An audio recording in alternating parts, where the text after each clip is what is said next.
This is Jeffrey Drazen for the New England Journal of Medicine. You don't have to be an old salt to know that salt has always been important. During the trans-Saharan gold trade in the 7th century, caravans of camels would carry cargoes of salt to trade for gold, or bars of gold to trade for salt, sometimes ounce for ounce. Such was the value of and need for salt. Nowadays, with shakers of salt on our tables, has the salt trade grown more sinister? Are we bartering our own good health for the seductive flavor of salt? Humans need salt, yet eating a lot of salt is associated with elevated blood pressure, which is a major risk factor for cardiovascular disease. Current guidelines recommend sodium intake of no more than 2 grams per day. That's less than a teaspoon of salt a day. Oh, we've sailed the briny deep to bring you 3 studies that investigate the role of salt in cardiovascular disease.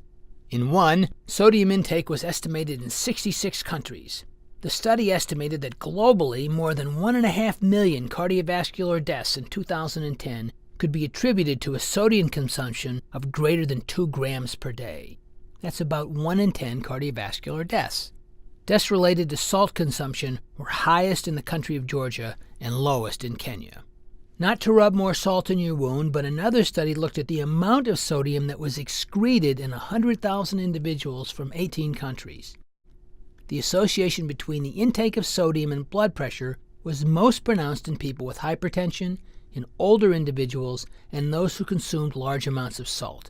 The risk of elevated blood pressure was modest in those consuming 3 to 5 grams per day, and there was no significant association in those who consumed less than 3 grams per day. The third study also involved over 100,000 individuals from 17 countries and showed that a high sodium intake, that is more than 6 grams per day, was associated with a higher risk of mortality in cardiovascular events. Interestingly, a low sodium intake, that's less than 3 grams a day, was also associated with a higher risk of death in cardiovascular events. A moderate sodium intake, that's between 3 and 6 grams per day, was associated with the lowest risk of events. Should we take these results with a grain of salt? No way. The data show that most of the world eats too much salt. So throw that salt shaker overboard, but keep a little salt handy so you can toss it over your shoulder from time to time. Since so many foods from all over the world are loaded with salt, a little good luck might be needed.